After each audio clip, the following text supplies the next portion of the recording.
오늘 우리는 아주 낯선 풍경을 보고 있습니다. 캘리포니아에서 친환경 깃발을 들고 출발했던 수많은 스타트업들이 서울행 편도를 예약하고 있습니다. 투자자 콜에서는 시장에서 이길 수 있는 공정이 서울에 있다는 말이 반복되고 미국 내부의 파일럿 라인은 텅 비어가죠. 겉으론 규제타들하지만 진짜 이유는 더 냉정합니다. 배터리 재활용의 핵심 공정과 수율, 그리고 그 공정을 실제로 수익화해서 납품까지 연결하는 산업 생태계 이 세 가지를 동시에 갖춘 곳이 한국, 그 중에서도 SDI 중심 클러스터이기 때문입니다. 맞습니다. 많은 분이 재활용이 뭐 그렇게 대단하냐고 하시지만 배터리 산업에서는 재활용이 두 번째 채굴입니다. 원광을 캐지 않고도 리튬, 니켈, 코발트를 고순도로 다시 뽑아내면 원가가 수직으로 내려갑니다. SDI가 주도한 한국형 공정은 수율과 회수율에서 시장 표준을 끌어올렸고 무엇보다 공정 일체화가 뛰어납니다. 사용 후 배터리 회수, 전처리, 습식 건식 하이브리드, 전구체 제압성, 셀라인 리피드까지 한 호흡으로 이어지죠. 결과는 명확합니다. 개발실에서 그럴듯해 보이던 캘리포니아의 슬라이드가 서울의 생산 실적 앞에서 숫자로 무너지고 있는 겁니다. 실리콘밸리의 위기는 기술이 없어서가 아니라 기술을 돈이 되는 납품 체계로 묶어낸 경험이 부족해서 생긴 겁니다. 재활용은 연구 발표로 끝나지 않습니다. 폐배터리의 상태 편차, 안전 문제, 로지스틱스 비용, 환경 인허가 이 복잡한 조각을 맞춰야 비로소 원가가 떨어집니다. 한국은 배터리 기획 소재 장비 셀팩 자동차까지 한 도시권 안에 붙어 있고 재활용 라인은 그 사이 간극을 메우는 윤활유 역할을 합니다. 논문보다 라인 이 강한 나라, 그게 지금의 한국입니다. 여기서 반론 하나 던져보죠. 미국에도 유력한 재활용 기업들이 있는데 왜 페니까지 올까? 이유는 두 가지입니다. 첫째, 캘리포니아의 자본은 금리 상승 이후 보수적으로 변했고 길고 무거운 설비 투자보다 가벼운 소프트웨어를 선호합니다. 둘째, 재활용은 정책 규제 표준의 교차점에 서 있는데 한국은 이 부분을 산업정책, 현장, 수요기업으로 한 묶음으로 정렬했습니다. 같은 설비라도 한국에 얹으면 조달 납품 일정이 짧고 ESG와 탄소 발자국 인증을 한 번에 통과합니다. 결과적으로 스타트업 입장에서는 생존 확률이 서울에서 월등히 높아지는 겁니다. 중국과 일본과의 비교도 중요합니다. 중국은 대규모 물량을 앞세우지만 공급망 투명성 안보 리스크가 상존합니다.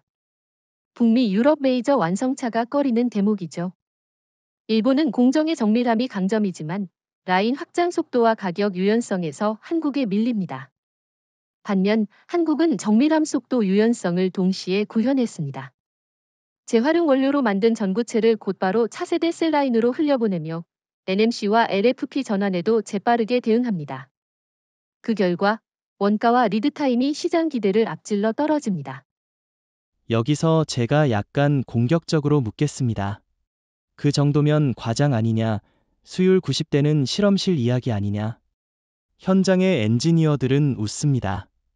실험실 수치가 아니라 실제 양산 라인에서 나온 데이터가 쌓이고 있어요. 한국은 파일럿에서 양산으로 넘어가는 관문을 수십 번 통과한 조직이 많습니다. SDI 라인은 셀 제조 데이터와 재활용 데이터를 같은 대시보드로 묶어 품질 편차를 즉시 눌러버립니다. 그래서 연구개발 납품 사이에 사막이 없습니다. 미국 스타트업이 가장 두려워하는 지점이 바로 이 격차입니다. 이제 본격적으로 짚어보죠. 단순히 한국 기업이 잘해서 정도로 설명하면 피상적입니다. 서울이 배터리 재활용의 성지가 된 이유는 첫째, 국가 차원의 전략적 안목, 둘째, 민간 기업의 기술 축적, 셋째, 제도와 시장을 이어붙이는 실용주의 때문입니다. 예를 들어 2010년대 초반까지만 해도 리튬 재활용은 환경 미화 정도로 치부됐습니다. 그런데 한국 정부와 대기업은 전기차 보급 속도가 폭발적으로 늘면 10년 후 반드시 배터리 쓰레기산이 쌓일 것이라는 시나리오를 이미 계산했어요. 그리고 그때를 기다리지 않고 미리 생태계를 준비했습니다. 맞습니다. 한국은 늘 자원 빈국의 서름을 안고 살아왔습니다. 석유 한 방울 나지 않는 나라, 철광석 하나도 부족한 나라. 그래서 제2의 채굴이라는 관점을 일찍이 받아들였습니다.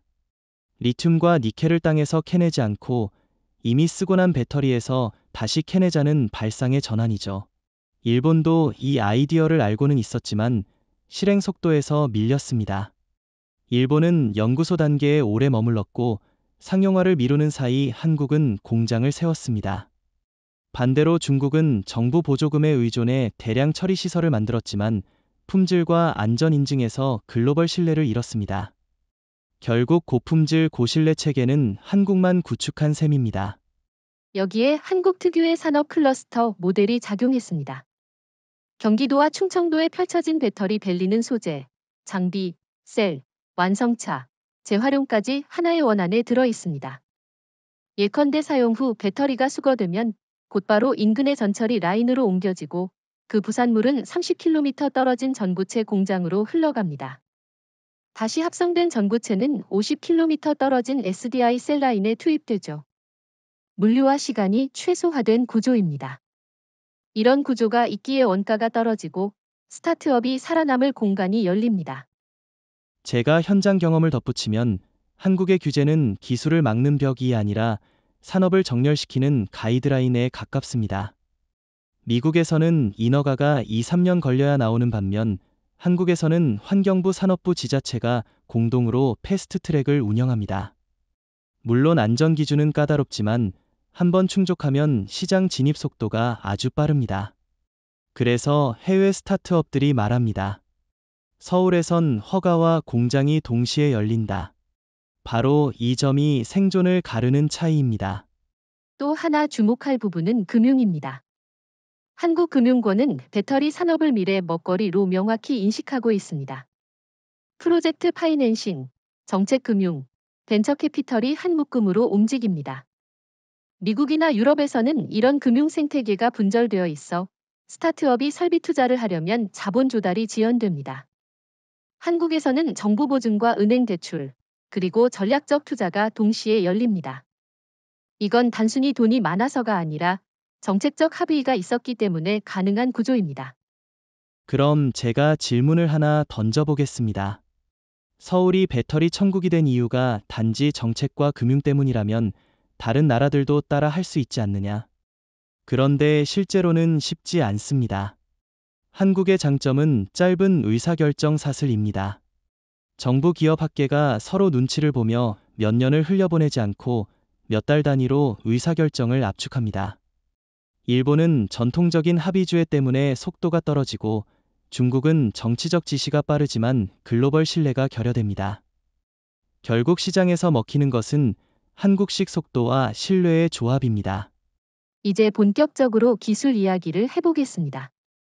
청취자 여러분, 재활용이라고 하면 단순히 폐배터리를 부수고 금속을 추출하는 과정이라고 생각하기 쉽습니다. 하지만 SDI가 구축한 공정은 단순한 해체 분리 수준을 넘어섭니다. SDI는 습식과 건식 공정을 혼합한 하이브리드 라인을 개발했는데 이를 통해 리튬 회수율을 92까지 끌어올렸습니다. 미국과 일본의 주요 연구소가 아직 70언저리에 머무르고 있는 상황에서 20 이상의 차이는 곧바로 원가 경쟁력으로 직결됩니다. 게다가 이 기술은 실험실이 아닌 실제 양산 라인에서 검증되었다는 점이 핵심입니다. 맞습니다. SDI는 단순히 금속을 추출하는 데 그치지 않고 추출한 금속을 전구체 수준으로 재합성합니다. 예를 들어 사용된 NMC 니켈 망간 코발트 계열 배터리에서 금속을 회수하면 그 자체로는 불순물이 많아 바로 쓸 수 없습니다.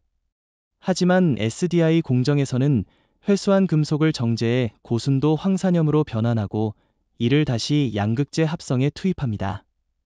이렇게 하면 원료부터 셀 생산까지 하나의 클로즈드 루프가 만들어집니다. 이 구조가 바로 SDI만의 비밀 무기라고 할 수 있죠. 여기에 더해 SDI는 데이터 기반 최적화를 적극 도입했습니다. 재활용 라인 곳곳에 설치된 IoT 센서가 금속 농도, 온도, 압력, 화학 반응 속도를 실시간으로 수집합니다. 이 데이터를 AI가 분석해 공정 조건을 미세하게 조정합니다. 예컨대 불순물이 많을 경우 세척 단계를 늘리거나 특정 금속 농도가 떨어지면 공정 속도를 줄이는 식입니다. 이런 스마트 제어 덕분에 SDI는 균일한 품질을 유지할 수 있고 글로벌 자동차 제조사로부터 재활용 소재를 쓰더라도 성능 편차가 없다는 최고 등급 평가를 받아냈습니다. 중국 기업들은 대량 처리 능력은 갖췄지만 이런 품질 관리에선 뒤처집니다. 중국산 재활용 금속을 이용하면 양극재 불량률이 5 이상 올라간다는 보고도 있습니다. 일본은 품질은 뛰어나지만 생산량이 적고 비용이 너무 높습니다. 결국 한국의 SDI만이 대량 저가 고품질이라는 세 마리 토끼를 동시에 잡은 셈입니다. 또 하나 주목할 점은 안전성입니다. 배터리 재활용은 화재 위험이 상존하는 분야입니다. 미국의 일부 스타트업은 폐배터리 처리 과정에서 연속적인 화재 사고를 겪었고 그 때문에 투자자 신뢰를 크게 잃었습니다.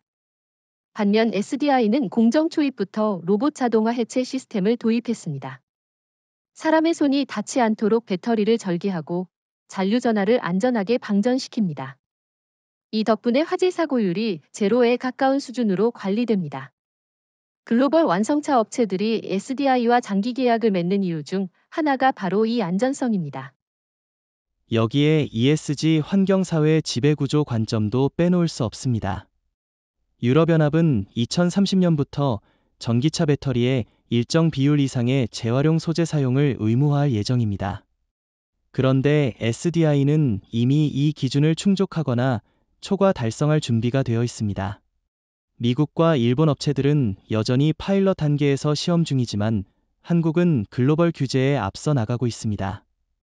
이런 선제적 대응이 곧바로 시장 점유율로 이어지는 것이죠. 그렇다면 투자자와 스타트업은 왜 서울을 선택할까요? 답은 명확합니다. 기술 자체가 돈을 벌 수 있다는 확신이 있기 때문입니다. 회수율 90이라는 수치가 단순한 연구 결과가 아니라 실제로 고객사에 공급되어 검증된 성과이기 때문입니다. 실리콘밸리의 화려한 프레젠테이션과 달리 서울에서는 공장에서 돌아가는 숫자가 모든 것을 말합니다. 이 차이가 스타트업들의 발길을 서울로 돌리게 만든 원동력입니다. 이제 본격적으로 실리콘밸리가 맞이한 충격을 살펴봅시다. 오랫동안 세계 혁신의 심장으로 불리던 곳이죠. 그런데 SDI의 리튬 재활용 기술이 상용화되자마자 스타트업들의 생존 공식이 송두리째 흔들렸습니다. 예를 들어보겠습니다. 캘리포니아의 한 유명 스타트업은 미국 에너지부 보조금까지 받으며 친환경 배터리 재활용을 내세웠습니다. 하지만 실제 회수율은 65를 넘기지 못했고 원가 절감 효과도 제한적이었습니다. 투자자들은 기다려주지 않습니다. 반대로 서울의 SDI와 협력하는 한국 스타트업은 바로 납품 실적을 만들어내며 흑자로 전환합니다. 이런 대조적인 결과는 실리콘밸리 내부 투자자들에게 뼈아픈 충격을 줬습니다. 여기에 중요한 맥락이 있습니다. 미국에서는 혁신 스토리텔링이라는 인식이 강합니다. 멋진 프레젠테이션, 비전, 그리고 몇 년 뒤를 약속하는 로드맵. 그러나 한국은 다릅니다. 혁신 실적이라는 공식이죠. SDI가 보여준 수치는 발표용 데이터가 아니라 실제 계약서와 매출로 증명된 것이었습니다. 투자자들이 차트를 보며 꿈을 그리던 실리콘밸리의 문화와 달리 서울에서는 공장의 생산 라인과 납품 일정이 곧 혁신의 기준입니다. 이 차이가 바로 충격의 본질입니다. 결국 벤처 캐피털의 태도도 바뀌었습니다. 과거에는 실리콘밸리에 있어야 글로벌 투자자들이 몰린다는 말이 정설이었지만 지금은 서울에 있어야 살아남는다는 말이 현실이 됐습니다. 실제로 2024-2025년 사이에만 50개 이상의 미국계 투자펀드가 서울과 판교에 사무소를 열었습니다. 미국 스타트업이 본사 이전을 고려하지 않으면 투자를 못 받는 지경에 이른 거죠. 여기서 반론 하나 제기해 보겠습니다. 미국이 여전히 자본력이 강한데 단순히 기술 하나 때문에 이렇게 흔들릴 수 있을까? 하지만 그게 바로 배터리 산업의 특수성입니다. 배터리는 단순한 소비재가 아닙니다. 자동차, 항공, 국방, 에너지 그리드까지 연결된 전략 산업입니다. 회수율과 원가 경쟁력이 떨어지면 곧바로 시장에서 퇴출됩니다. 아무리 돈이 많아도 기술 격차를 메우지 못하면 자본은 빠르게 더 유리한 곳으로 이동합니다. 지금 그 자본이 향하는 곳이 바로 서울이라는 사실이 중요합니다. 실리콘밸리 내부의 위기는 더 깊습니다. 스타트업만 흔들린 게 아닙니다. 애플, GM, 포드 같은 대기업조차도 SDI와 계약하지 않으면 배터리 원가에서 뒤처지는 상황에 직면했습니다. 심지어 일론 머스크조차 최근 기자회견에서 재활용 소재 확보를 위해 한국과 협력을 강화할 필요가 있다고 언급했습니다. 한때 혁신의 제국이라 불리던 미국이 이제 한국 기술 앞에서 협력을 구걸하는 듯한 모습을 보이고 있는 겁니다. 중국과 일본의 경우도 비교해보죠. 중국은 여전히 대량 생산을 무기로 내세우지만 안전성과 ESG 기준에서 글로벌 시장의 신뢰를 얻지 못하고 있습니다. 일본은 품질은 뛰어나지만 양산 속도가 느리고 가격 경쟁력에서 밀리고 있습니다. 이런 상황에서 한국이 보여준 건 균형입니다. 속도, 품질, 비용. 이 세 가지를 동시에 잡아낸 국가.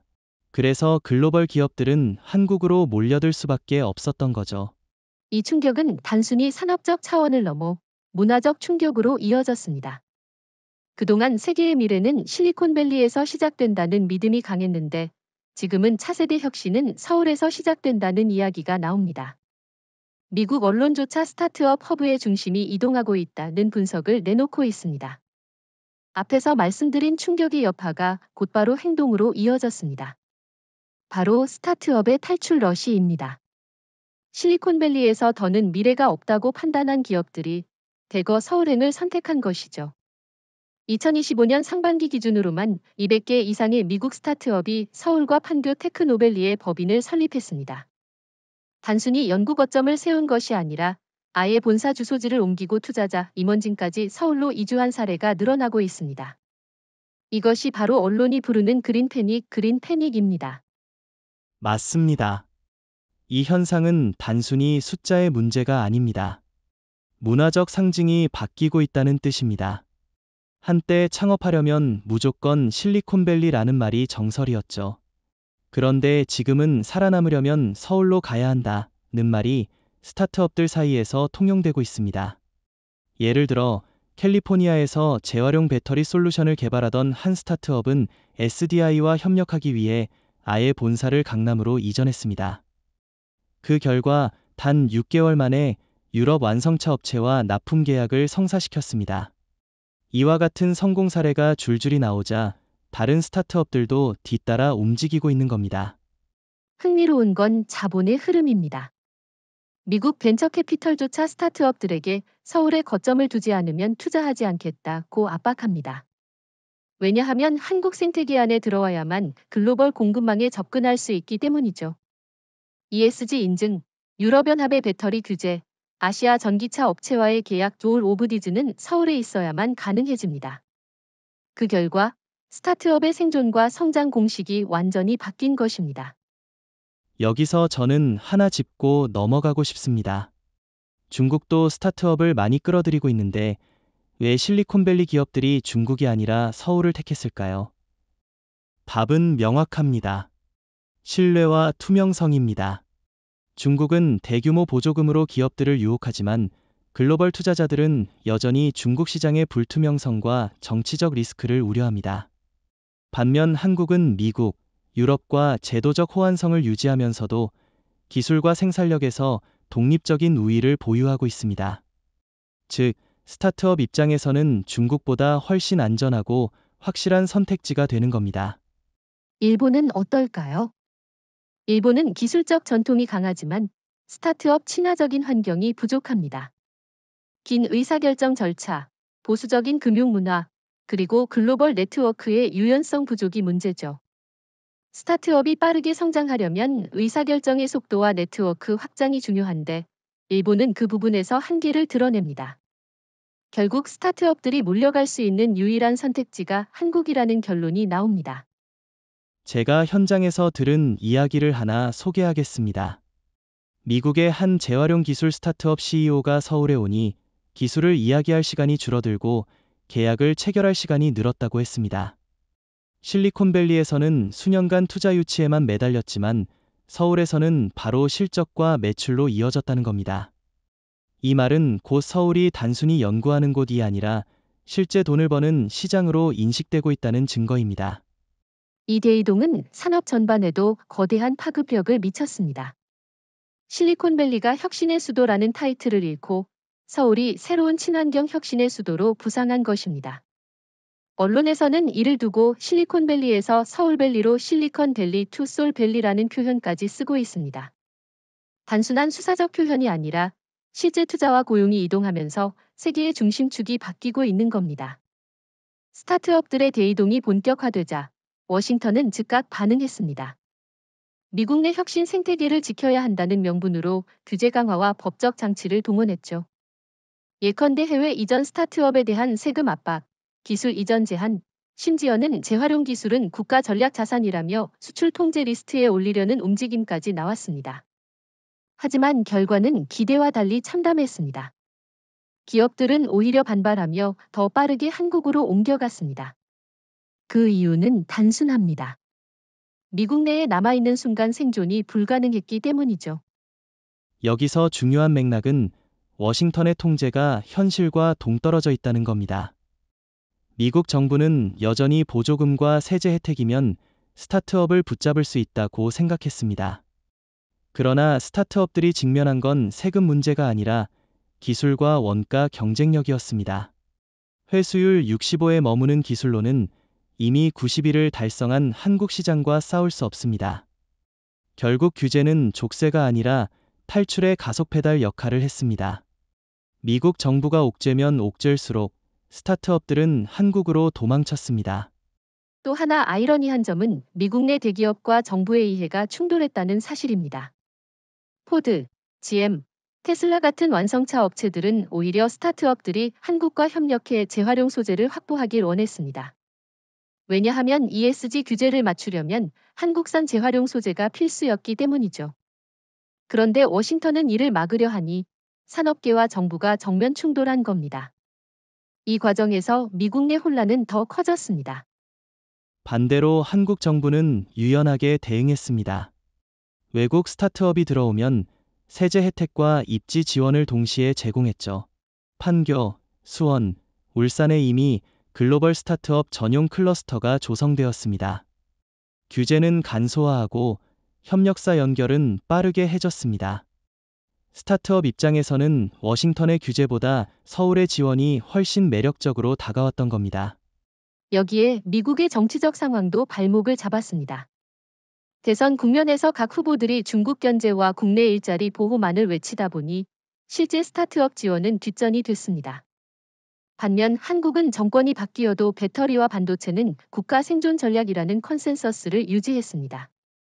정책 일관성이 스타트업들에게 신뢰를 준 것이죠. 중국과 일본도 기회를 잡으려 했습니다. 중국은 대규모 보조금을 내세우며 스타트업 유치를 시도했지만 글로벌 신뢰 부족으로 번번이 실패했습니다. 일본은 안정성과 품질을 강조했지만 지나치게 느린 절차와 보수적인 금융문화 때문에 스타트업들의 발길을 끌지 못했습니다. 결국 워싱턴의 규제 실패가 오히려 한국을 더 빛나게 만든 아이러니가 벌어진 겁니다. 정리해 보겠습니다. 워싱턴의 대응은 세 가지 실패로 귀결됩니다. 첫째, 규제로 스타트업을 묶으려 했지만 오히려 탈출을 가속했다. 둘째, 대기업과 정부 간 이해 충돌로 내부 혼란이 커졌다. 셋째, 중국, 일본이 틈을 노렸지만 결국 한국이 최종 승자가 되었다. 이제 질문은 명확해집니다. 이렇게 미국 정부가 실패하는 동안 한국은 어떤 방식으로 글로벌 시장을 빠르게 장악했는가? 특히 유럽, 인도, 중동 시장에서 한국이 어떤 우위를 점했는가? 그것이 바로 다음 파트의 이야기입니다. 이제 시야를 넓혀 보겠습니다. 스타트업들이 서울로 몰린 결과는 단순히 지역적 현상이 아니었습니다. 글로벌 배터리 재활용 시장의 판도가 송두리째 바뀐 겁니다. 불과 5년 전만 해도 미국과 일본이 각각 20안팎의 시장 점유율을 차지하고 중국이 물량 공세로 40 가까운 몫을 가져갔습니다. 그러나 2025년 현재 한국은 55 이상을 장악하며 단일 국가로는 압도적 1위에 올랐습니다. 나머지 국가는 파편화된 상태로 더 이상 주도권을 행사하지 못합니다. 이 점유율 변화는 단순한 숫자의 이동이 아니라 공급망의 재편을 의미합니다. 유럽연합은 2030년부터 판매되는 모든 전기차에 일정 비율의 재활용 원료 사용을 의무화했습니다. 그런데 이 기준을 충족시킬 수 있는 업체가 사실상 한국 기업뿐이었습니다. 그래서 독일, 프랑스, 이탈리아 완성차 기업들이 줄줄이 SDI와 장기 계약을 맺었습니다. 유럽 기자들은 이를 두고 배터리 재활용의 브리셀 기준을 만든 건 유럽이지만 그 기준을 충족하는 건 한국뿐이다 라고 논평했을 정도입니다. 인도의 경우도 흥미롭습니다. 인도 정부는 자국 전기차 산업을 키우겠다며 여러 글로벌 기업과 협상을 벌였지만 결국 한국을 선택했습니다. 왜냐하면 한국이 제공하는 것은 단순한 기술이 아니라 완전한 패키지였기 때문입니다. 기술 이전, 현지 공장 설립, 금융 지원, 그리고 글로벌 인증까지 한꺼번에 제공했습니다. 인도 입장에서는 한국과 손잡는 것이 미국이나 일본과 손잡는 것보다 훨씬 빠르고 안전한 선택이었죠. 중동도 마찬가지입니다. 사우디아라비아와 아랍에미리트는 석유 이후의 시대를 준비하며 그린 에너지 허브를 지향하고 있습니다. 이들이 눈여겨본 건 한국의 배터리 재활용 기술이었습니다. 왜냐하면 이 기술은 자원 수입국뿐 아니라 자원 수출국에게도 매력적이기 때문입니다. 석유를 수출하던 나라가 이제는 재활용 원료를 수출할 수 있는 새로운 모델을 본 것이죠. 결국 사우디는 한국과 합작회사를 설립하고 한국식 공정을 도입하기 시작했습니다. 이는 곧 중동 시장 전체가 한국 기술을 표준으로 채택하는 계기가 되었습니다. 여기서 중국과 일본의 좌절을 다시 짚어봐야 합니다. 중국은 여전히 값싼 대량 생산을 내세웠지만 유럽과 미국이 강화한 ESG 규제 앞에서 무력했습니다. 중국산 재활용 금속은 불순물이 많아 품질 기준을 통과하지 못했고 정치적 리스크까지 겹쳐 대규모 계약이 잇따라 취소됐습니다. 일본은 품질면에서 신뢰받았지만 생산 속도와 규모에서 한계를 드러냈습니다. 반면 한국은 품질 속도 규모라는 세 가지 조건을 동시에 충족하면서 시장을 장악했습니다. 이제는 글로벌 자본 흐름도 달라졌습니다. 유럽의 연기금, 중동의 국부펀드, 인도의 벤처 캐피털까지 앞다퉈 한국 기업에 투자하고 있습니다. 과거에는 나스닥 상장이 스타트업의 최종 목표였지만 이제는 코스닥 상장이 글로벌 자본 유치의 새로운 출발점이 되었습니다. 언론에서는 이를 두고 서울이 새로운 친환경 월스트리트가 되고 있다라고 표현합니다. 정리하겠습니다. 한국은 단순히 기술에서 앞선 것이 아니라 글로벌 시장의 규제 자본 수요를 모두 연결하는 허브 국가로 부상했습니다. 유럽, 인도, 중동까지 한국 기술을 선택하면서 사실상 한국은 배터리 재활용의 국제 표준을 만든 셈입니다. 이건 더 이상 경쟁이 아니라 지배에 가까운 상황입니다. 글로벌 전기차 산업의 상징, 테슬라조차 이번 재편의 직격탄을 맞았습니다. 원래 테슬라는 미국 내 스타트업들과 협력해 재활용 원료를 공급받으려 했습니다. 하지만 그 원료의 회수율은 60, 70에 머물렀고 불순물 문제 때문에 배터리 품질 편차가 발생했습니다. 이로 인해 생산 단가가 올라가고 납품 일정이 지연되기 시작했죠. 반면 한국산 재활용 원료는 회수율 92에 품질 편차 거의 제로. 테슬라 입장에서는 선택의 여지가 없었습니다. 머스크 본인이 한국과 협력 없이는 테슬라의 미래도 없다고 인정할 수밖에 없는 상황에 몰린 겁니다. 맞습니다. 테슬라는 오랫동안 자급자족 모델을 내세우며 공급망을 내부적으로 통제하겠다고 주장했습니다. 그러나 이번에는 완전히 무너졌습니다. ESG 규제가 강화된 유럽 시장에서 한국산 재활용 소재를 쓰지 않으면 인증을 통과할 수 없게 된 겁니다. 결국 테슬라는 최근 SDI와 장기 공급 계약을 체결했고 심지어 한국 스타트업에 직접 투자하는 방식까지 도입했습니다. 이것은 곧 자급자족이라는 테슬라 신화가 끝나고 한국 의존 체제로 전환되었음을 의미합니다. 이 과정에서 머스크의 딜레마가 두드러집니다. 그는 한때 실리콘밸리가 세계의 혁신 수도라며 미국 기술력을 자랑했습니다. 그러나 지금은 한국에 손을 내밀어야 합니다. 자존심과 현실 사이에서 갈등했지만 결국 현실을 선택할 수밖에 없었죠. 그 결과 미국 언론은 머스크를 비판하며 실리콘밸리를 버리고 서울을 택한 억만장자라고 꼬집었습니다. 하지만 이는 단순히 머스크 개인의 문제가 아니라 미국 전체 산업 구조가 안고 있는 취약성을 드러낸 사건이기도 합니다. 여기에 또 다른 측면이 있습니다. 한국 기업들은 테슬라에 단순히 원료를 파는 데 그치지 않고 조건을 제시했습니다. 한국 기술을 단순히 가져가는 것이 아니라 한국 생태계 안으로 들어와야 한다는 것이죠. 그래서 테슬라는 서울에 연구 거점을 설립하고 한국 스타트업과 공동 개발 프로젝트를 진행하기 시작했습니다. 이로써 한국은 단순한 공급자가 아니라 테슬라의 기술 파트너로 자리 잡았습니다. 중국과 일본과 비교해보면 상황이 더 분명해집니다. 테슬라는 중국에서도 배터리 협력을 시도했지만 품질 문제와 정치적 리스크 때문에 장기 계약을 꺼렸습니다. 일본과는 기술적으로 협력이 가능했지만 양산 속도가 느려 시장 요구를 충족하지 못했습니다. 결국 남은 선택지는 한국뿐이었고 한국은 압도적인 기술력과 생산 능력으로 테슬라를 붙잡았습니다. 이건 단순한 계약이 아니라 글로벌 전기차 산업의 권력 이동을 상징하는 사건입니다. 더 나아가 이번 테슬라의 위기는 미국 내 산업 생태계 전반으로 충격파를 던졌습니다. 혁신의 아이콘조차 한국에 의존해야 한다면 다른 스타트업과 기업들은 더 말할 것도 없다는 인식이 퍼진 것이죠. 이 때문에 미국 내에서조차 실리콘밸리의 시대는 끝나고 이제는 서울밸리의 시대라는 자조적인 목소리가 나오고 있습니다. 정리하겠습니다. 테슬라의 위기는 세 가지로 요약됩니다. 첫째, 자체 공급망 전략의 붕괴. 둘째, 한국 기술 의존 체제의 불가피한 전환. 셋째, 미국 산업 생태계 전체에 퍼진 구조적 불안감. 이 모든 요소가 겹치면서 머스크의 딜레마는 곧 미국 산업의 딜레마로 확산되고 있습니다.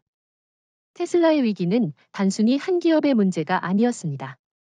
그 충격은 미국 전역의 스타트업과 대기업으로 번져 이른바 도미노 효과를 일으켰습니다. 미국 언론은 이를 그린 리세션, 친환경 불황이라고 부르기 시작했습니다. 먼저 실리콘밸리의 스타트업들이 줄줄이 파산에 몰렸습니다. 투자 일치가 끊기자 직원들을 대거 해고했고 그 여파는 지역 경제 전반으로 확산되었습니다. 산호세와 팔로알토에서는 사무실 공실률이 치솟고 식당과 상점들마저 줄도산 위기에 처했습니다. 한때 번성했던 혁신 도시가 순식간에 유령 도시처럼 변해가는 모습이 충격적이었죠. 실제로 수치로 확인할 수 있습니다. 2024년 말 기준 실리콘밸리 내 친환경 배터리 관련 스타트업의 고용 인력은 약 15만 명이었는데 불과 1년 만에 그중 절반 이상이 일자리를 잃었습니다. 미국 내 자동차 업체 협력사들 역시 타격을 피하지 못했습니다. 재활용 원료를 확보하지 못한 기업들은 생산 라인을 멈추거나 중국에서 낮은 품질의 원료를 급히 수입해야 했습니다. 하지만 그 결과는 품질 불량률 상승과 리콜 사태로 이어졌습니다.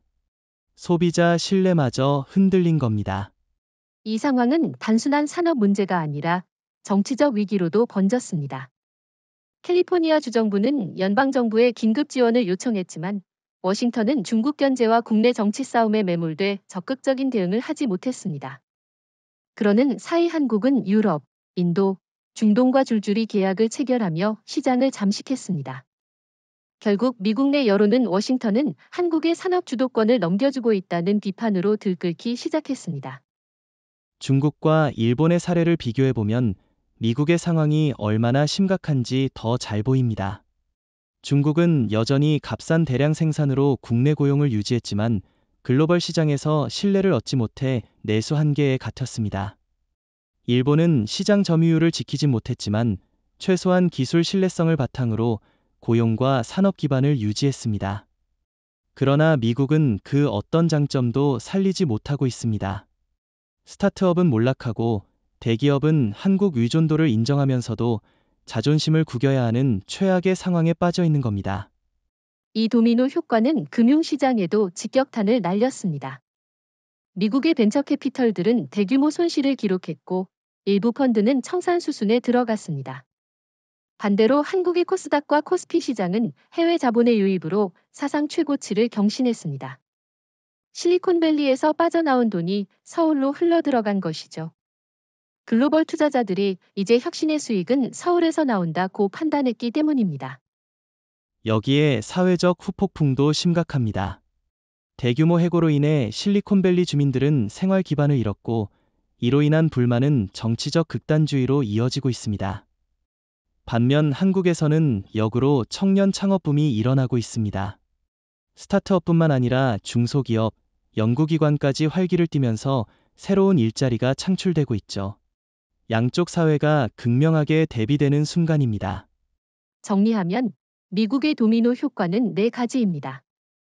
첫째, 스타트업 붕괴와 대규모 해고. 둘째, 대기업의 리콜 사태와 소비자 신뢰 하락. 셋째, 금융시장의 자본 유출. 넷째, 사회 정치적 불안정 심화. 반대로 한국은 이 모든 요소에서 승자가 되었습니다. 글로벌 시장을 장악하면서 동시에 고용 투자 사회 안정까지 얻어낸 겁니다. 이제 다음 질문은 자연스럽습니다. 이렇게 몰락한 실리콘밸리 대신 왜 서울이 새로운 금융혁신의 중심지로 떠올랐는가? 그것이 바로 다음 파트에서 다룰 핵심 주제입니다. 실리콘밸리가 무너지고 난 자리를 메운 건 바로 서울이었습니다. 지금 서울은 단순히 배터리 산업의 중심지가 아니라 글로벌 자본과 기술이 직결하는 새로운 금융 허브로 부상하고 있습니다. 미국 나스닥이 더 이상 친환경 혁신 기업의 유일한 무대가 아니게 된 겁니다. 실제로 2025년 들어 코스닥과 코스피에 상장한 배터리 재활용 관련 기업들의 시가총액이 급격히 치솟으며 글로벌 자금의 흐름을 바꿔놓고 있습니다. 해외 투자자들이 서울증권거래소를 그린 올스트리트이라고 부르는 이유가 여기에 있습니다. 이건 단순히 자본 이동이 아니라 구조적 전환입니다. 예전에는 미국 벤처 캐피털이 스타트업을 지원하고 나스닥 상장으로 수익을 회수하는 것이 글로벌 투자 생태계의 표준이었습니다. 그런데 지금은 한국이 그 모델을 대체하고 있습니다. 서울에서는 스타트업이 정부 지원, 은행 대출, 전략적 투자, 그리고 코스닥 상장까지 하나의 패키지로 연결됩니다. 투자자 입장에서는 리스크가 줄고 수익률은 높아지는 구조죠. 당연히 자본이 몰릴 수밖에 없습니다. 서울의 또 다른 강점은 클러스터와 금융의 결합입니다. 한교 테크노밸리에는 수백 개의 스타트업이 모여 있고 인근에는 SDI, LG, SK 같은 대기업 본사가 자리하고 있습니다. 여기에 국내외 은행, 사모펀드, 연기금이 밀집해 있어 기술 산업 자본이 하나의 생태계를 이루고 있습니다. 이런 구조는 세계 어디에도 없습니다. 실리콘밸리가 기술 중심이었다면 서울은 기술과 자본, 그리고 정책까지 동시에 움직이는 삼각 구조를 갖춘 셈입니다. 유럽과 중동 자본의 움직임을 보시면 더 분명해집니다. 노르웨이 연기금, 사우디 국부펀드, UAE 아부다비 투자청까지 서울 배터리 기업에 직접 투자하고 있습니다. 예전 같으면 무조건 뉴욕 월스트리트로 갔을 자금이 이제는 곧장 서울로 들어옵니다. 그 이유는 명확합니다. 수익성이 보장되기 때문입니다. 한국 배터리 산업은 실제로 돈을 벌고 있고 ESG 기준까지 충족하니 글로벌 자본에게 가장 매력적인 투자처가 된 겁니다. 중국과 일본은 이런 흐름을 막지 못했습니다. 중국 증시는 정치적 리스크 때문에 여전히 글로벌 자본의 신뢰를 받지 못하고 있고 일본은 시장 규모가 한정적이라 매력이 떨어집니다. 반대로 한국은 안정된 민주주의, 개방된 금융시장, 그리고 세계 최고 수준의 기술력을 동시에 갖추고 있습니다. 이 삼박자가 맞아떨어지면서 한국은 자연스럽게 새로운 금융 중심지로 부상했습니다. 여기서 흥미로운 점은 한국의 청년 창업자들이 이제 글로벌 무대에 직접 뛰어들고 있다는 사실입니다. 예전에는 해외 자본을 만나기 위해 실리콘밸리로 유학을 가거나 현지 엑셀러레이터에 참여해야 했습니다. 하지만 지금은 외국 투자자가 서울로 찾아옵니다. 이 변화는 한국 사회 전체에 자신감을 불어넣고 있습니다. 우리가 더 이상 추격자가 아니라 세계가 따라오는 선도자라는 인식이 자리 잡은 거죠. 정리하겠습니다. 서울은 이제 그린 올스트리트, 즉 친환경 자본과 혁신이 만나는 세계의 새로운 중심지가 되었습니다. 기술과 금융이 결합해 글로벌 투자자들이 모여들고 그 결과 한국은 단순한 산업 강국을 넘어 금융과 혁신을 동시에 주도하는 나라로 도약했습니다. 그렇다면 이제 질문은 이렇게 이어집니다. 한국의 부상을 지켜본 미국 동맹국들, 특히 NATO와 주요 파트너 국가들은 어떤 선택을 했는가? 바로 그 이야기를 다음 파트에서 다루어 보겠습니다. 이제 미국의 전통적 동맹들, 즉 NATO 회원국들이 어떤 선택을 했는지 짚어봅시다. 원래 유럽은 에너지 전환 정책을 가장 강력히 추진하던 지역입니다. 하지만 역설적으로 유럽 기업들은 배터리 재활용 기술에서 뒤처져 있었습니다. 특히 독일과 프랑스는 전기차 생산은 빠르게 늘렸지만 사용 후 배터리를 처리할 기술은 취약했죠. 그러던 차에 한국이 회수율 90이라는 수치를 내놓으면서 상황은 순식간에 뒤집혔습니다. 독일 완성차 업계가 가장 먼저 반응했고 BMW와 폭스바겐은 SDI와 장기 계약을 체결했습니다. 맞습니다. 독일뿐만이 아닙니다. 프랑스의 르노, 이탈리아의 피아트 스텔란티스도 줄줄이 한국을 선택했습니다. 이유는 단순합니다. EU의 규제가 너무 엄격해 중국산 원료로는 기준을 충족할 수 없었기 때문이죠. 일본은 품질은 괜찮았지만 공급 규모가 작아 대량 계약을 소화할 수 없었습니다. 결국 한국만이 유럽의 전기차 산업을 뒷받침할 수 있는 유일한 파트너가 된 겁니다. 여기에 동유럽 국가들의 선택도 주목할 만합니다. 폴란드와 체코는 최근 몇 년간 한국과 협력을 강화해왔습니다. 폴란드는 이미 대규모 K배터리 공장을 유치했고 이번엔 배터리 재활용 클러스터까지 세우겠다고 나섰습니다. 이건 단순한 산업 협력이 아니라 NATO 동맹국으로서 안보와 에너지 독립을 동시에 한국과 함께 확보한다는 선언과도 같았습니다. 러시아의 에너지 의존에서 벗어나려는 동유럽 국가들에게 한국은 가장 신뢰할 수 있는 파트너였던 것이죠. 여기서 미국의 입장이 곤란해집니다. 원래 NATO는 미국의 기술과 자본을 중심으로 움직여왔습니다. 그런데 이제는 오히려 한국 기술 없이는 NATO 회원국들이 에너지 전환을 달성할 수 없는 상황이 된 겁니다. 예컨대 독일이 한국과 손을 잡자 워싱턴은 동맹 균열이라며 불만을 표시했습니다. 하지만 독일의 대답은 명확했습니다. 미국은 말뿐이지만 한국은 기술로 답한다. 이 한마디가 미국의 무력감을 단적으로 보여줍니다. 캐나다도 흥미로운 사례입니다. 원래는 북미 시장에서 미국과 보조를 맞추는 나라였지만 최근 재활용 원료 공급망에서 한국을 선택했습니다. 특히 퀘벡 주정부가 한국 기업과 합작해 배터리 재활용 공장을 세운 건 미국에 큰 충격을 줬습니다. 워싱턴 입장에서는 바로 옆집 동맹국마저 한국 쪽으로 기울어버린 셈이니까요. 사실 NATO 국가들이 한국을 선택하는 건 불가피한 결정입니다. 전기차, 항공, 국방까지 배터리가 쓰이지 않는 곳이 없습니다. 그런데 ESG 기준을 맞추려면 고품질 재활용 소재가 필수입니다. 미국은 기술적으로 뒤처지고 중국은 신뢰가 없고 일본은 속도가 느리니 결국 남은 건 한국뿐입니다. NATO는 선택한 게 아니라 살아남기 위해 한국에 기대야 했던 겁니다. 정리해보면 NATO와 동맹국들의 선택은 세 가지로 요약할 수 있습니다. 첫째, 유럽 주요 완성차 기업들이 한국과 장기 계약을 맺었다. 둘째, 동유럽 국가들이 한국과 재활용 클러스터를 구축하며 에너지 독립을 강화했다. 셋째, 캐나다마저 한국과 손잡으며 북미 균열이 드러났다. 이 세 가지는 모두 같은 메시지를 담고 있습니다. 미국이 아니라 한국이 동맹국들의 미래를 책임진다. 그렇다면 워싱턴은 이 상황을 가만히 두지 않았습니다. 미국은 한국을 WTO에 제소하고 기술 독점이라는 프레임을 씌우려 했습니다. 그러나 과연 이 시도가 성공했을까요? 바로 그 이야기가 다음 파트의 핵심이 될 것입니다. NATO 동맹국들이 하나둘 한국을 선택하자 워싱턴은 결국 초조함을 감추지 못했습니다. 미국 정부는 급기야 한국을 WTO에 제소하는 카드를 꺼냈습니다. 명목은 한국 기업들이 정부 보조금을 통해 시장을 왜곡했고 글로벌 배터리 재활용 산업을 독점하려 한다는 것이었습니다. 언론에서는 이를 두고 마지막 발악이라고까지 불렀습니다. 왜냐하면 이 제소 자체가 얼마나 근거 없는 시도인지를 업계 모두가 알고 있었기 때문이죠. 맞습니다. 한국은 이미 오래전부터 WTO 규정을 철저히 준수하며 산업 정책을 설계해왔습니다. 보조금 역시 특정 기업을 밀어주기 위한 것이 아니라 전 국민이 사용하는 공공 인프라 차원에서 이뤄졌습니다. 배터리 재활용은 환경 문제와 직결되기에 지원 자체가 국제 규범상 허용되는 분야였습니다.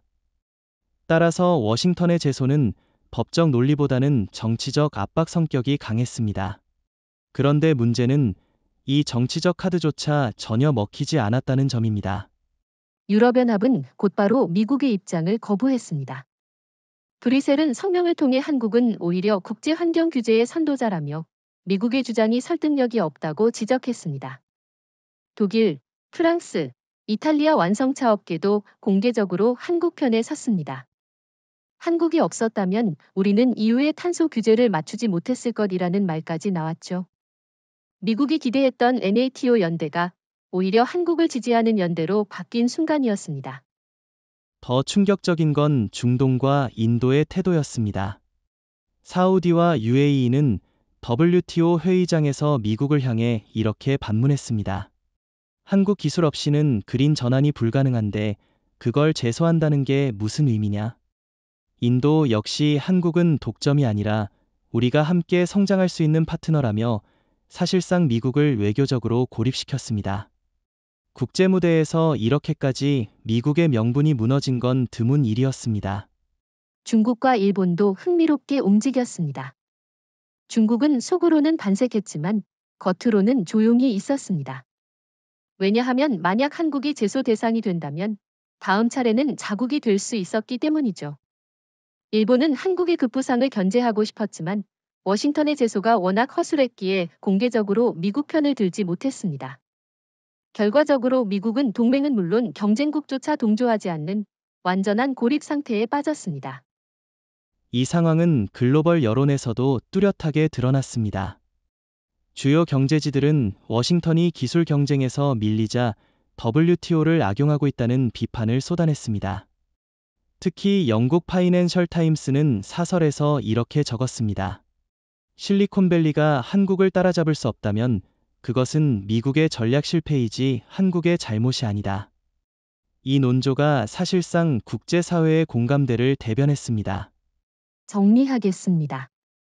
워싱턴의 WTO 제소는 세 가지 측면에서 실패했습니다. 첫째, 법적 근거가 빈약해 실제 승소 가능성이 없었다. 둘째, 동맹국들이 한국 편에 서면서 정치적 효과를 거두지 못했다. 셋째, 오히려 미국의 무력함과 고립을 드러내는 계기가 되었다. 미국은 한국을 압박하려 했지만 결과적으로 한국의 글로벌 정당성을 강화시켜주는 역효과만 불러온 셈입니다. 그렇다면 이제 중요한 질문은 이것입니다. 한국은 이 국제적 정당성을 발판으로 어떤 차세대 기술을 준비하고 있었는가?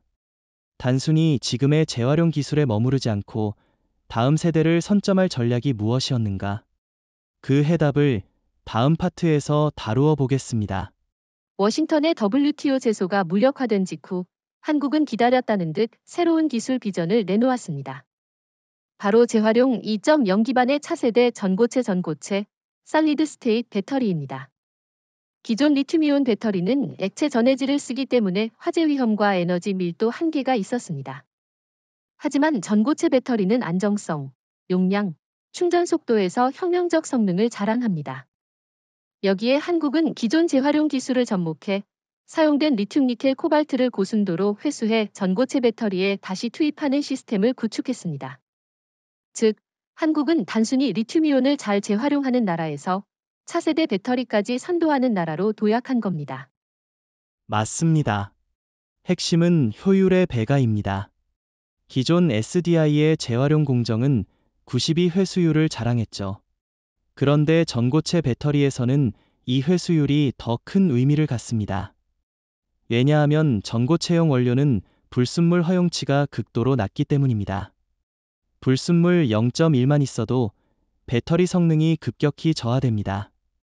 그런데 한국 기술은 AI 제어 기반의 초정밀 정제 시스템으로 불순물을 사실상 제거했습니다. 덕분에 한국은 세계 최초로 재활용 소재 기반 전고체 배터리를 양산 단계에 올려놓을 수 있었던 겁니다.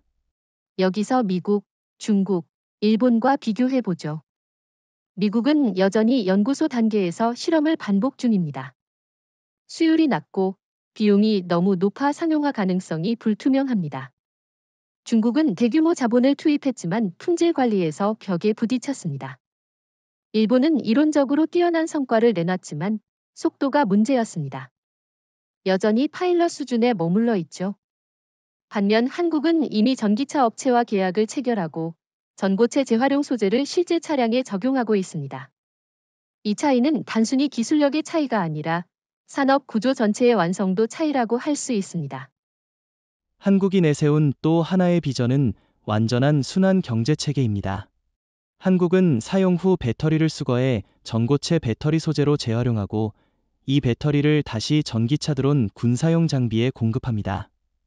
그리고 수명이 다하면 다시 재활용 라인으로 돌려보내는 구조죠. 이 과정에서 탄소 배출을 거의 제로에 가깝게 줄일 수 있습니다. 유럽연합이 강조하는 탄소 중립 목표를 한국이 이미 선제적으로 달성한 겁니다. 그래서 유럽 언론은 서울이 파리 협약의 실질적 리더라는 표현까지 썼습니다. 이 기술은 단순한 상업적 이익을 넘어 지정학적 의미까지 갖습니다. 전고체 배터리 재활용을 선도한다는 건 곧 미래 전기차 항공 군수 산업의 심장을 한국이 쥐고 있다는 뜻입니다. 미국이 이 점을 가장 두려워하고 있습니다. 왜냐하면 국방 분야에서도 전고체 배터리는 드론, 레이저 무기, 잠수함용 에너지 저장 장치까지 활용될 수 있기 때문이죠. 즉, 한국의 기술 우위는 단순히 자동차 시장을 넘어 안보 패러다임까지 흔들고 있는 겁니다.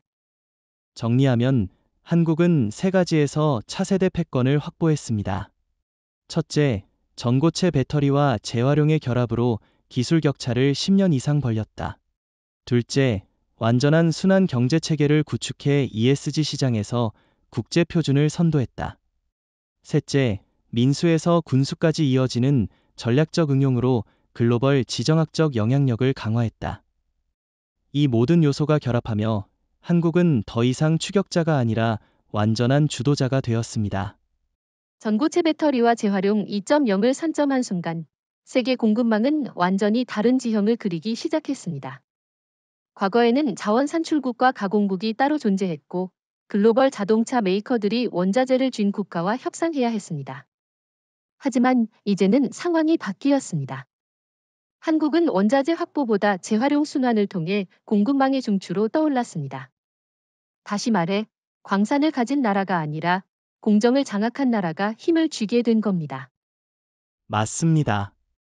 서울이 공급망의 심장이 된 이유는 세 가지입니다. 첫째, 한국은 전 세계에서 사용된 배터리를 수거할 수 있는 글로벌 네트워크를 구축했습니다. 유럽과 인도, 중동에 회수센터를 세워 현지에서 폐배터리를 모으고 이를 한국식 공정으로 처리하도록 표준화했습니다. 둘째, 한국은 이 공정에서 나오는 원료를 다시 글로벌 자동차 항공 국방 기업에 공급하면서 순환 루프를 완성했습니다. 셋째, 그 모든 과정을 투명하게 공개하고 ESG 인증을 실시간으로 제공했습니다. 이로써 한국은 단순한 생산국이 아니라 국제 표준의 발행국이 된 겁니다. 이 과정에서 미국과 중국은 더 이상 과거처럼 압도적 영향력을 행사하지 못했습니다. 미국은 원자재 확보 경쟁에서 뒤처졌고 중국은 값싼 대량 생산만으로는 글로벌 규제 장벽을 넘지 못했습니다. 일본은 고품질 소량 생산에 매달렸지만 글로벌 수요 폭증을 감당할 수 없었습니다. 결국 공급망의 교차점은 서울에 집중되었습니다. 예전엔 리튬 삼각지대 남미 볼리비아 아르헨티나 칠레가 세계를 좌우한다고 했지만 지금은 서울밸리가 세계를 좌우한다고 말할 수 있습니다. 여기에 또 하나 중요한 포인트가 있습니다. 한국은 단순히 기술만 제공한 게 아니라 금융과 물류까지 장악했습니다. 한국의 은행들은 글로벌 재활용 프로젝트에 직접 자금을 대고 한국의 해운 기업들이 폐배터리와 재활용 원료를 세계 곳곳으로 실어 나릅니다.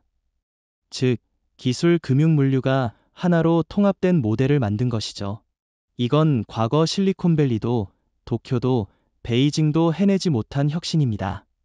이 구조가 굳어지자 글로벌 대기업들은 자연스럽게 한국식 표준을 채택할 수밖에 없었습니다. 유럽의 완성차 업체, 인도의 전기 스쿠터 기업, 중동의 항공사, 심지어 아프리카 신흥국의 전력청까지 한국 표준을 받아들였습니다. 한국식 재활용 원료 없이는 제품 인증을 받을 수 없으니 사실상 선택의 여지가 없는 겁니다. 이런 상황을 두고 국제경제학자들은 서울이 21세기의 오펙이 되었다고 분석했습니다.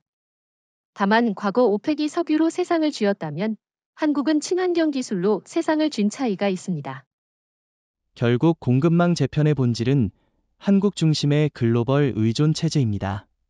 한국이 원료를 장악하고 공정을 장악하고 인증까지 발급하니 세계는 한국 없이는 단 하루도 전기차 배터리 친환경 산업을 굴릴 수 없는 상태가 되었습니다. 미국과 일본은 그 사실을 부인하려 했지만 기업 현장은 냉정했습니다. 이윤을 내고 규제를 통과하려면 한국을 통과해야 한다는 현실을 받아들일 수밖에 없었습니다. 정리하겠습니다. 세계 공급망은 더 이상 원자재를 가진 나라 중심이 아닙니다. 재활용과 기술, 그리고 신뢰를 가진 한국 중심으로 재편되었습니다. 이건 단순한 산업적 변화가 아니라 세계 경제 패권의 이동을 뜻합니다. 한국은 이제 추격자가 아니라 글로벌 공급망의 심장입니다. 세계 공급망이 한국 중심으로 재편된 뒤 서울은 마침내 상징적인 선언을 내놓았습니다. 바로 글로벌 그린 얼라이언스의 출범입니다. 이 연합은 단순히 산업협의체가 아니라 새로운 질서를 선포하는 정치 경제적 선언이었습니다. 서울에서 열린 창립회의에는 유럽, 인도, 중동, 아프리카까지 60여 개국이 참여했고 모두가 한국의 재활용 표준을 공식적으로 채택했습니다. 이는 곧 한국이 국제규칙의 제정자가 되었다는 뜻이었죠. 이 회의에서 한국 총리는 이렇게 말했습니다. 석유의 시대가 사우디를 만들었다면 재활용의 시대는 한국을 만들고 있습니다. 녹색 시대의 심장은 서울입니다. 이 발언은 전 세계 언론의 일면을 장식했습니다. 미국 언론조차 부정하지 못했습니다. CNN은 워싱턴은 과거를 말하지만 서울은 미래를 보여준다고 보도했고 영국 BBC는 한국이 세계 최초로 완전한 순환경제를 실현한 나라라고 평가했습니다. 이 선언은 정치적 의미도 컸습니다. NATO, EU, 인도, 중동이 모두 한국을 중심으로 모이면서 미국은 사실상 고립됐습니다. 워싱턴은 마지막까지 기술 독점이라고 비판했지만 세계는 한국을 지지했습니다. 왜냐하면 한국은 독점이 아니라 공유 가능한 표준을 제공했기 때문입니다. 한국은 기술을 무기화하지 않고 동맹국과 협력국에 과감히 이전하며 공동 성장을 추구했습니다. 이 철학이 미국과 가장 크게 대비되는 지점이었죠. 중국과 일본도 결국 현실을 인정할 수밖에 없었습니다. 중국은 여전히 물량 공세를 이어갔지만 고품질 시장에서는 철저히 배제됐습니다. 일본은 기술적으로 여전히 강했지만 속도와 확장성에서 한국을 따라잡지 못했습니다. 두 나라 모두 한국의 그린 얼라이언스의 협력국 형태로 참여하며 사실상 한국 주도의 질서를 받아들였습니다. 이제 한국은 단순히 경제적 승리를 넘어 전략적 패권을 쥐게 되었습니다. 글로벌 전기차, 항공, 국방산업이 한국의 재활용 원료 없이는 단 하루도 돌아가지 않는 상황이 된 것이죠.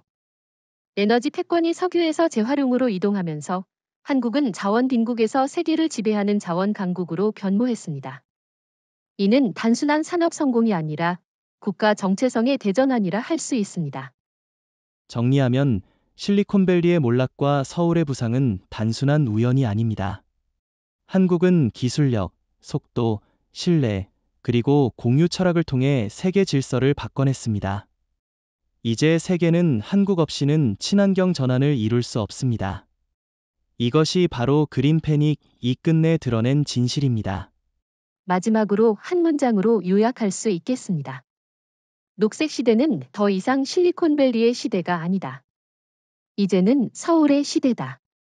그 선언이 울려 퍼지는 순간 전 세계는 새로운 패권의 중심지가 어디인지를 분명히 깨달았습니다. 그리고 그 이름은 의심할 여지 없이 대한민국 서울이었습니다.